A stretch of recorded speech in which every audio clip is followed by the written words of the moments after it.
जय हिंद दोस्तों, आप सभी का स्वागत है इस ज्योग्राफी क्लासेस बाय अतु सर के चैनल में। हम लोग स्टार्ट कर रहे हैं आज से एमसीक्यू क्लासेस।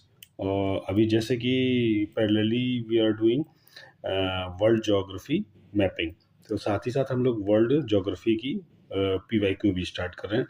तो विश्व का भूगोल, वर्ल्ड ज्योग्राफी मतलब विश्व का भूगोल, इसमें ब्रह्मांड, अर्थ, वॉल्केनो, सारे टॉपिक्स कवर होंगे जितने भी वर्ल्ड ज्योग्राफी से रिलेटेड होंगे। तो यूनिवर्स के अभी तक 2 से 3 क्वेश्चन पूछे गए हैं। लास्ट क्वेश्चन 2013 में पूछा गया था, उसके बाद से तो नहीं आया है। तो हम लोग देखते हैं पहला क्वेश्चन। ठीक है, पहला क्वेश्चन आप सभी के सामने है स्क्रीन पे। प्रत्येक सूर्य ग्रहण होता है केवल पूर्णिमा के दिन, केवल अमावस्या के दिन, ए बी दोनों, ना ए ना ही बी। आपके पास सिर्फ 10 सेकंड का समय है। आप 10 सेकंड में बताइए कि इसका आंसर क्या होगा। कमेंट बॉक्स में भी आप क्वेश्चन नंबर लिख के और कर सकते हैं, या अपनी कॉपी में भी क्वेश्चन नंबर लिखते हुए और आंसर लिखते हुए चल सकते हैं आप। ये फिर जब क्लास एंड होगी तो आप देख सकते हैं कितने क्वेश्चन आपके सही हुए थे। ठीक है, चलिए पहले क्वेश्चन से स्टार्ट करते हैं। ठीक है, आपका टाइम स्टार्ट होता है नाउ। प्रत्येक सूर्य ग्रहण होता है केवल पूर्णिमा के दिन, केवल अमावस्या के दिन, ए बी दोनों, ना ही ए ना ही बी। ठीक है, टाइम एंड्स नाउ। इसका आंसर है बी। क्या आंसर है इसका? इसका आंसर है बी। ठीक है, केवल अमावस्या के दिन। आप सभी को पता है कि चंद्रमा पृथ्वी के चक्कर लगाता है, पृथ्वी सूरज के चक्कर लगाती है। ये सूरज हो गया, ये पृथ्वी हो गई और ये चंद्रमा हो गया। तो जब कभी ऐसी पोजीशन आती है जब सूर्य सूर्य और पृथ्वी के बीच में क्या आ जाता है? चंद्रमा आ जाता है। ये चंद्रमा आ गया। ठीक है, तो तब सूर्य ग्रहण होता है। ठीक है, इसी को बोलते हैं न्यू मून डे। क्या बोलते हैं? New moon day. ठीक है, न्यू मून डे। प्रतिपदा ऑप्शन में लिख के भी आ सकता है। प्रतिपदा, केवल प्रतिपदा की स्थिति। तो याद रहेगा, जिससे सूर्य का प्रकाश क्या होता है? पृथ्वी तक नहीं पहुंच पाता है। ऐसा कब होता है? जब न्यू मून डे होता है, या प्रतिपदा होती है, या अमावस्या को कहते हैं। ठीक है, चलिए नेक्स्ट क्वेश्चन में चलते हैं। नेक्स्ट क्वेश्चन देखिए क्या है। भू प्रॉपर्टी में बहुतायत से पाया जाने वाला रासायनिक तत्व है, कौन सा है? ऑक्सीजन है, एल्युमिनियम है, लोहा है, सिलिकॉन है। ये क्वेश्चन 2 तरीकों से पूछा जा सकता है आपको। ऑक्सीजन, एल्युमिनियम, लोहा, silicon, A B C D भेज देंगे और सामने मैचिंग के लिए भी दे सकते हैं कि ऑक्सीजन का क्या परसेंटेज, एल्युमिनियम का क्या है, लोहा का क्या है, सिलिकॉन का क्या है। तो ये बहुत ही अच्छा क्वेश्चन है, क्योंकि इसमें कन्फ्यूजन हमेशा रहता है, क्योंकि पूछा क्या गया है? बहुतायत तत्व। तो इसका आंसर क्या होगा? आपका टाइम स्टार्ट होता है नाउ।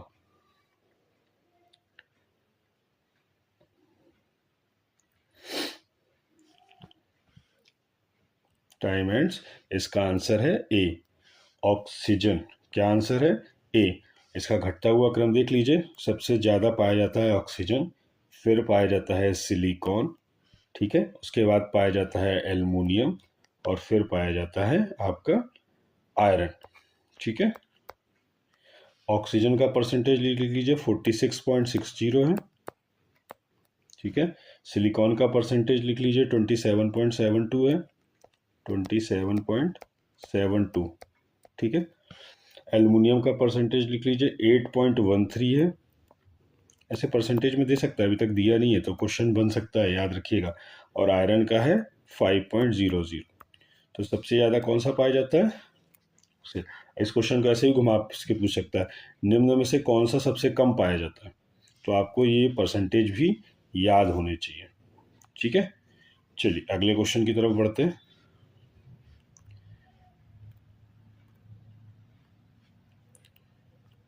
देखिए, टाइटन सबसे बड़ा चंद्रमा या उपग्रह है।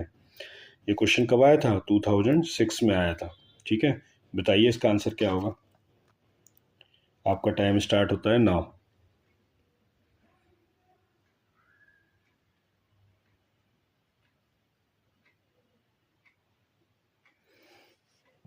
ठीक है, इसका आंसर क्या है? डी है। इसका आंसर क्या है? डी है, शनि। टाइटन किसका सबसे बड़ा चंद्रमा या उपग्रह है? शनि का। देखिए, शनि क्या है? सौरमंडल का दूसरा सबसे बड़ा ग्रह है। शनि क्या है? सौरमंडल का दूसरा सबसे बड़ा ग्रह है। ठीक है, सौरमंडल का दूसरा सबसे बड़ा ग्रह है, इसके उपग्रहों की संख्या कितनी है? 84 है। ठीक है, और एलिमिनेशन निकालें तो बृहस्पति का, किसका? बृहस्पति का। और बताइए दूसरा कौन है जिसके पास कोई भी उपग्रह ही नहीं है? तो बृहस्पति और शुक्र, सॉरी बुध और शुक्र। बुध, क्या चीज? बुध और शुक्र के पास कोई भी उपग्रह नहीं है। ठीक है ना? किसके पास? बुध, बुध के पास और शुक्र के पास कोई भी उपग्रह नहीं है।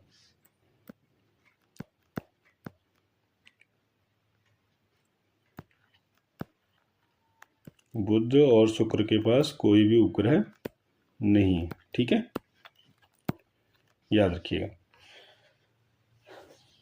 तो इसका आंसर क्या होगा? शनि। तो शनि का सबसे बड़ा उपग्रह कौन सा है? टाइटन है। और दूसरा इसका सबसे बड़ा उपग्रह कौन सा है? रिया। कौन सा है? रिया, जिया। ठीक है, दूसरा इसका सबसे बड़ा उपग्रह है रिया, किसका? शनि का। चलिए आगे बढ़ते हैं। निक्स एवं हाइड्रा चंद्रमा है, ये किसके उपग्रह है? देखिए अभी मैंने आपको लास्ट क्वेश्चन में बताया कि बुध और शुक्र के तो कोई उपग्रह ही नहीं है। बुध और शुक्र के तो कोई उपग्रह ही नहीं है। ठीक है, तो अब आप लोगों के लिए आसान हो गया होगा, अब आप बता सकते हैं। बताइए क्या होगा इसका? क्योंकि बुध और शुक्र के तो कोई उपग्रह ही नहीं है। अब बचे प्लूटो और बृहस्पति। तो प्लूटो और बृहस्पति बचे। तो बृहस्पति के भी बहुत उपग्रह, 80 उपग्रह खोजे जा चुके हैं अब तक। और प्लूटो को क्या कहते हैं? बौना ग्रह बोलते हैं, है ना? प्लूटो को क्या बोलते हैं? बौना ग्रह बोलते हैं, बौना ग्रह। तो निक्स एवं हाइड्रा के हैं? प्लूटो के ही उपग्रह हैं। किसके हैं? निक्स और हाइड्रा प्लूटो के ही उपग्रह हैं। याद रखिएगा इस क्वेश्चन को। ठीक है, ये कब पूछा गया था? 2010 में पूछा गया था। कब पूछा गया था? 2010 में ये क्वेश्चन पूछा गया था। चलिए अगला देखिए। निम्नलिखित में कौन सा एक ग्लोब पर वृहत वृत्त नहीं है? देखिए सबसे पहली बात तो वृहत वृत्त का मतलब समझिए, तब हमें जाके समझ में आएगा कि पूछ क्या रहा है। जैसे ये हमारी पूरी अर्थ है, तो वृहत वृत्त का मतलब है कि जो पृथ्वी को क्या करे? दो बराबर मतलब परिधियों में बांट दे। ठीक है, तो जैसे हमारा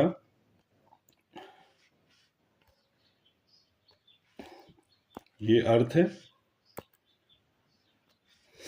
ये अर्थ हो गया। तो एक तो विषुवत रेखा है। ठीक है, तो विषुवत रेखा क्या करती है? दो बराबर परिधि में बांट दिया। अब इसके ऊपर क्या होगा? परिधि कम होती जाएगी, इसके नीचे भी परिधि कम होती जाएगी।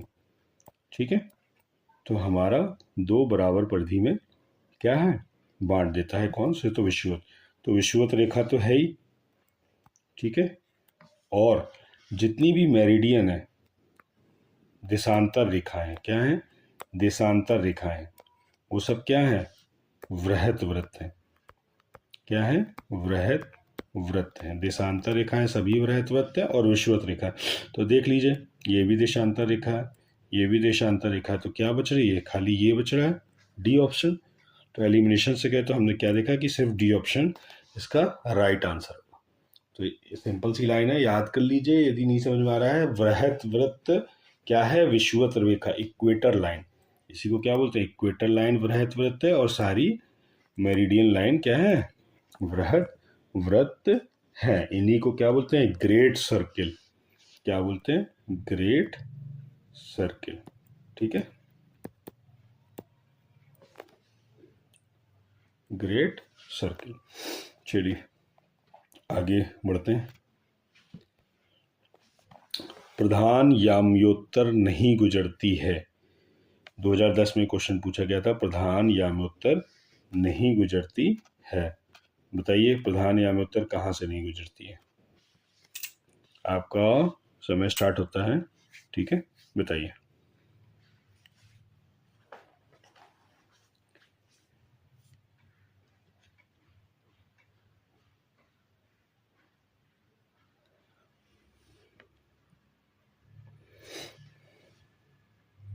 चलिए समय खत्म होता है। आंसर है सी। आंसर क्या है? सी। ठीक है, आंसर है सी, नाइजर से। प्रधान यामात्तर नहीं गुजरती कहाँ से? नाइजर से। देखिए प्रधान यामात्तर जो लाइन है वो 9 देशों से होकर गुजरती है। ठीक है, प्रधान यामात्तर लाइन 9 देशों से होकर गुजरती है। यूके, ठीक है, लिखते जाइए, फ्रांस, स्पेन, अल्जीरिया, माली, बुर्किना फारसो, लिख रहे हैं, टैगो, घाना और अंटार्कटिका। ठीक है, तो सबसे ऊपर यूके से फर्स्ट क्या है? यूके, और नीचे क्या है? अंटार्कटिका। ठीक है, अब आपको क्या करना होगा, इसको किसी ट्रिक से देखना होगा, और सबसे बढ़िया तरीका है मैप्स के थ्रू देखिए जाके। ठीक है, कि जो प्रधान यामात्तर रेखा है वो कहाँ कहाँ से, कौन कौन से देशों से होकर गुजरती है। तो ये सारे देश हैं, 9 कंट्रीज हैं। ठीक है, ये भी आ सकता है कि प्रधान यामात्तर कितने देशों से गुजरती है, यहाँ लिख दिया 8, 9, 10, 11। ठीक है, ये भी आ सकता है, प्रधान यामात्तर देगा इनमें से 4 दे देगा किस में से होके गुजरती है, और 4 में से आपको एक नाम बताना होगा कि किस में से होके गुजरती है। ठीक है, चलिए अगला क्वेश्चन देखिए। पृथ्वी की आयु निर्धारित करने में निम्नलिखित में कौन सी विधि का प्रयोग करते हैं? ठीक है, 4 ऑप्शन है, अपना आंसर बताइए फटाफट।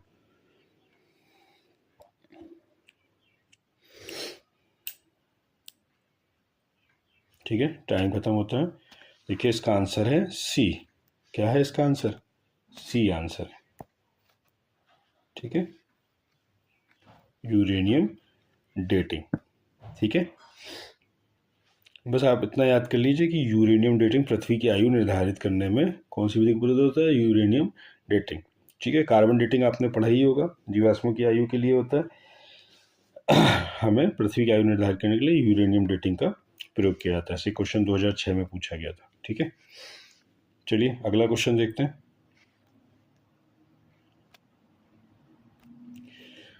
प्रसिद्ध ज्वालामुखी पर्वत कराकाटुआ निम्नलिखित में से किस देश में स्थित है? बताइए। बहुत फेमस है, कई बार क्वेश्चन ये पूछा भी जा चुका है। देखिए इटली में है कराकाटुआ, मैंने आपको यूरोप पढ़ा चुका हूँ, तो इटली में तो नहीं, अभी एशिया पढ़ाना बाकी है। संयुक्त राज्य अमेरिका में था, नहीं है। तो ये दोनों कंट्रीज़ का तो हम लोग पढ़ चुके हैं मैपिंग, तो इन दोनों में तो मैंने नहीं पढ़ा। इटली में क्या क्या था? विसुवियस था, स्ट्राम्बोली था, एटना था, था ना। संयुक्त राज्य अमेरिका में भी ये नहीं था, तो कहाँ पे? फिर इंडोनेशिया या जापान में होगा। तो ये इसका आंसर क्या है? इंडोनेशिया। क्या है इसका आंसर? इंडोनेशिया, याद रखिएगा, इंडोनेशिया। ठीक है,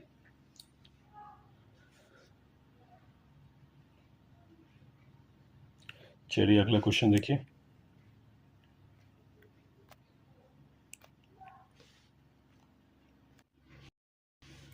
देखिए ये क्वेश्चन तो 2021 में पूछा गया है, इसका मतलब ये तो बहुत इंपॉर्टेंट क्वेश्चन है।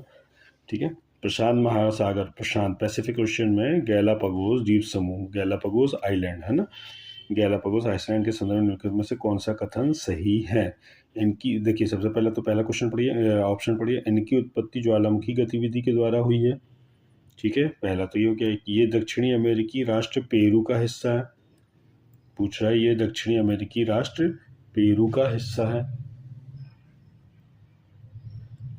अब बताइए क्या होगा इसका आंसर?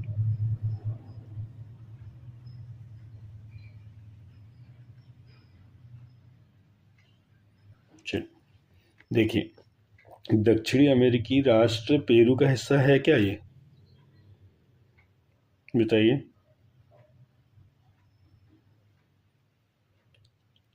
नहीं है। देखिए क्या पेरू कहाँ पड़ता है? पढ़ा है ना आप लोगों ने। देखिए जो साउथ अमेरिका का मैप है उसमें हमने देखा था चिली क्या कर का चिली था, फिर यहाँ पेरू था, फिर यहाँ इक्वाडोर था। तो देखिए ये जो इक्वाडोर है इसी के पास में पड़ता है क्या? Galapagos island. ठीक है, किसके पास में? इक्वाडोर। तो दूसरा ऑप्शन तो गलत हो जाएगा, क्योंकि ये पेरू नहीं इक्वाडोर है। तो ये भी गलत हो गया, ये भी गलत हो गया, ये भी गलत हो गया। नहीं, अभी इसमें देखो ना, तो एक वाला और देख लेते हैं। इसकी उत्पत्ति ज्वालामुखी गतिविधि देखो, यस ये हुई है, तो ये भी गलत हो गया। तो बच्चा क्या आंसर? आंसर केवल 1। ठीक है, तो इसका आंसर क्या होगा? केवल 1। जब आप देखेंगे तो यहाँ पे इक्वाडोर है, यहाँ पे गैलापागोस है। ठीक है, इक्वेटर की लाइन पे आता है इक्वाडोर। ठीक है, ये किसका है? दक्षिण अमेरिका का राष्ट्र तो है, बट पेरू नहीं है। ठीक है, चलिए आगे बढ़ते हैं। इंडोनेशिया संदर्भ निम्नलिखित में से कौन सा कथन सही है? इसमें 15,000 से अधिक द्वीप शामिल हैं, इसमें 150 से अधिक सक्रिय ज्वालामुखी है।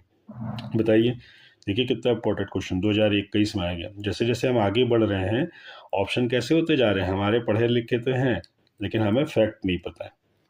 हमें फैक्ट नहीं पता है, और फैक्ट के द्वारा स्टेटमेंट दिया गया है। ठीक है, तो बताइए क्या होगा इसका आंसर?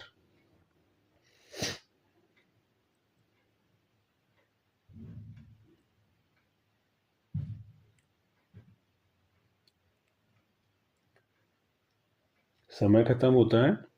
इसका आंसर है, देखिए, केवल 1। क्या है इसका आंसर? केवल 1। ठीक है, यहाँ और दूसरा क्यों नहीं है? क्योंकि यहाँ पे क्या है? 130। कितने? 130 के आसपास सक्रिय ज्वालामुखी है। ठीक है, तो इसका पहला आंसर तो सही है, क्योंकि भैया ये क्या है? इंडोनेशिया रिंग ऑफ फायर में है। इंडोनेशिया कहाँ पे पड़ता है? रिंग ऑफ फायर के पास पड़ता है। ये क्या है? रिंग ऑफ फायर है, जहाँ पे क्या होता है? बहुत सारे ज्वालामुखी हैं। तो इनका जो निर्माण हुआ है, तो इसलिए 15,000 से अधिक द्वीप शामिल हैं इसमें, लेकिन जो सक्रिय ज्वालामुखी हैं वो 130 हैं। ठीक है, चलिए, देखिए ये फैक्ट है, इसमें समझाने वाली कोई बात नहीं है, बस आपको चीज़ें याद रखनी होंगी। चलिए आगे बढ़िए। महाद्वीप, देखिए कॉन्टिनेंट आ गया। बताइए निम्नलिखित में कौन महाद्वीप क्षेत्रफल के अनुसार सबसे बड़ा है? अगर आपने वर्ल्ड मैप देखा है तो वर्ल्ड मैप देख के ही समझ में आता होगा कि क्षेत्रफल के अनुसार से कौन सा सबसे बड़ा महाद्वीप है। चलिए लगाइए आंसर।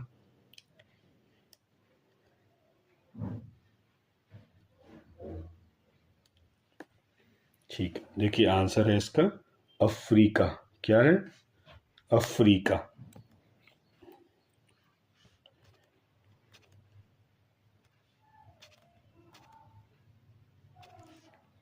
ठीक है, इसका आंसर क्या है? अफ्रीका। अगर पूछा जाए ये तो दिए हुए ऑप्शंस के हिसाब से हो गया। विश्व में टोटल कितने महाद्वीप हैं? 7 हैं, जिनमें से एशिया क्षेत्रफल की दृष्टि से सबसे बड़ा है। एशिया क्षेत्रफल की सबसे बड़ा है। और दूसरे नंबर पे कौन सा है? अफ्रीका है। ठीक है, तीसरे पे कौन सा है? उत्तरी अमेरिका है। थर्ड पे कौन सा है? उत्तरी अमेरिका। ठीक है, थर्ड पे। और फोर्थ पे कौन सा है? दक्षिणी अमेरिका। ठीक है, और यूरोप किस पे है? यूरोप किस पे है? 6th पे है। 5वें पे क्या है? अंटार्कटिका है, अंटार्कटिका। और 6वें पे क्या है? यूरोप है। और 7वें पे क्या है? ऑस्ट्रेलिया है। 7वें पे क्या है? ऑस्ट्रेलिया। ठीक है, नोट डाउन करना हो तो बैक कर लीजिएगा और फिर से नोट कर लीजिएगा। 2014 में क्वेश्चन पूछा गया था। विश्व की पर्वत श्रेणियां, लीजिए माउंटेन आ गया। विश्व की पर्वत श्रेणियां। हाइट पर्वत पाए जाते हैं कहाँ पे? हाइट बोल रहा हूँ। वाइट पर्वत कहाँ पे पाए जाते हैं बताइए? कनाडा में, नॉर्वे में, रूस में, या संयुक्त राज्य अमेरिका में? White mountain. तो इसका आंसर है संयुक्त राज्य अमेरिका। ठीक है, संयुक्त राज्य अमेरिका में वाइट माउंटेन। कौन से? संयुक्त राज्य अमेरिका में वाइट माउंटेन पाए जाते हैं।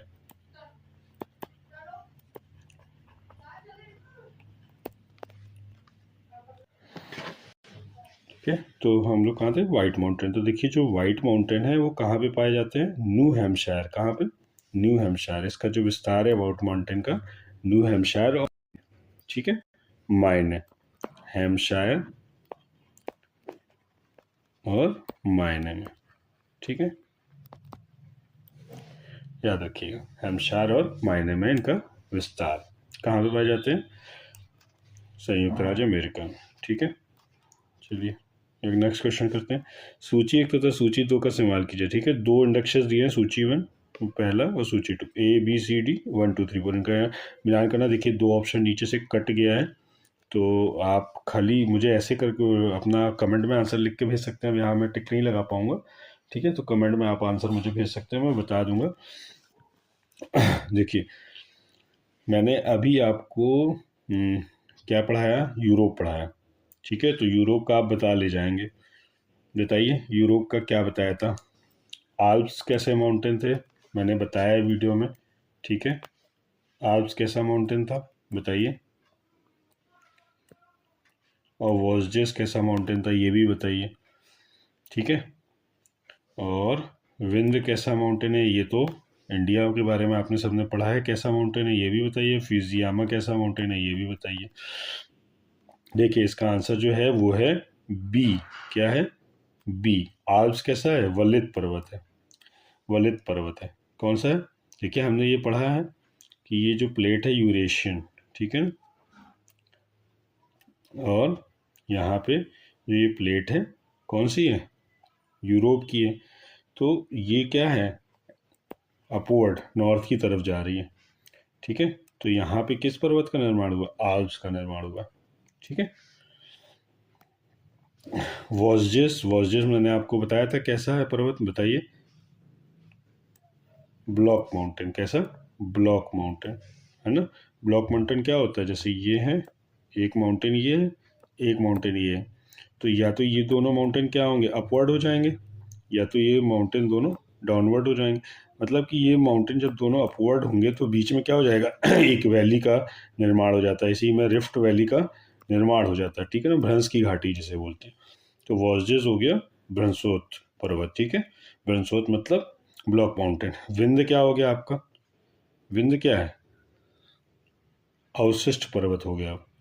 अब विंध्य क्या हो गया, अवशिष्ट पर्वत हो गया। और फ्यूजियामा क्या बच्चा, ज्वालामुखी पर्वत। है तो आप सबको पता है फ्यूजियामा के बारे में, बहुत किया आपने मैचिंग में। ठीक है, चलिए आगे बढ़ते हैं। निम्नलिखित पर्वतों में कौन सा इटली में अवस्थित नहीं है, बताइए इटली में कौन सा नहीं है। मैंने आपको पेरिनीज भी पढ़ाया था, जूरा भी पढ़ाया था, एपेनाइन भी पढ़ाया था, और दिनारिक आल्प्स भी पढ़ाया था। कौन सा इटली में अवस्थित है पूछ रहा है। देखो पेरिनीज तो है नहीं। पेरिनीज किस किस की बॉर्डर बनाता है, फ्रांस की और स्पेन के बीच की नेचुरल बाउंड्री बनाता है पेरिनीज। जूरा कहाँ है भाई, जूरा जो है वो क्या करता है, वो यहाँ पे बॉर्डर बनाता है किसके साथ, स्विट्जरलैंड के साथ। किसकी किसके साथ बनाता है, फ्रांस के साथ या स्पेन के साथ, बताइएगा। ठीक है, मैंने पढ़ाया यूरोप की मैपिंग में जाइए, फिजिकल पार्ट देखिए क्लास 4, उसमें जूरा, पेरिनीज, एपेनाइन, दिनारिक आल्प्स सबके बारे में बताया। अब जो पढ़ के नहीं गए होंगे उन्होंने तो पढ़ा होगा आल्प्स तो इटली में है, तो दिनारिक आल्प्स में आंसर लगा के आ जाएंगे। इसीलिए ये ऑप्शन दिया गया है ट्रैप में फंसाने के लिए। ठीक है, तो कौन सा पर्वत इटली में अवस्थित है, ओनली एपेनाइन। ठीक है, एपेनाइन बस है, तो इसका आंसर क्या होगा, एपेनाइन ए। ठीक है, चलिए आगे बढ़िए। फ्रांस तथा स्पेन के बीच सीमा बनाने वाला पर्वत देखिए। ये वाला क्वेश्चन पूछा है इन्होंने 2014 में, और 2013 में फ्रांस और स्पेन के बीच सीमा बनाने वाला। तो अभी मैंने आपको बताया फ्रांस और स्पेन के बीच में सीमा कौन सा बनाता है, पेरिनीस, है ना, बताया मैंने आपको। पेरिनीस क्या करता है, फ्रांस और स्पेन के बीच में सीमा बनाता है। तो ये तो इसका तो आंसर हो गया डी। अब देखिए आल्प्स कहाँ पे, इटली के पास, मतलब सब जगह है, मतलब ऊपर जो इटली है, इटली बूट शेप कंट्री है ना ऐसे, तो यहाँ पे ऐसे अम्ब्रेला जैसे, तो यहाँ पे ये स्टार्ट होता है कहाँ से, ब्लॉक माउंटेन्स यहाँ से स्टार्ट होता है, यहाँ पे इटली, स्विट्जरलैंड, ऑस्ट्रिया, स्लोवानिया, इन सब में जाता है। तो जूरा तो है नहीं, तो पेरिनीस बस आंसर बचता है। ठीक है, याद रखिएगा पेरिनीस आंसर बचता है। पेरिनीस जहाँ पे उसी के लेफ्ट साइड में एक और मैंने बताया था कैंटाब्रियन। ठीक है, कमेंट करिएगा कैंटाब्रियन कहाँ पे पड़ता है, फ्रांस में कि स्पेन में।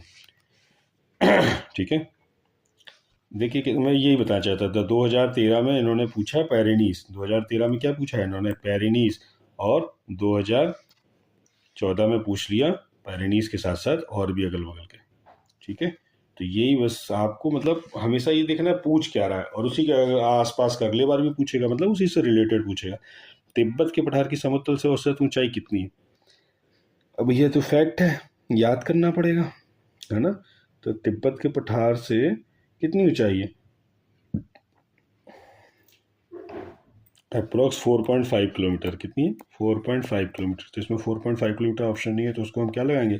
4 किलोमीटर तो लगा नहीं सकते, तो 5 किलोमीटर आंसर लगाएंगे। ठीक है।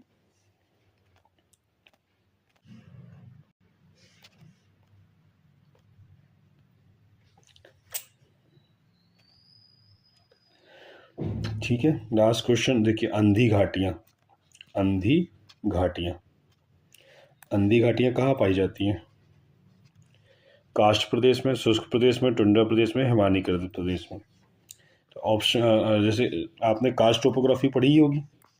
Karst topography,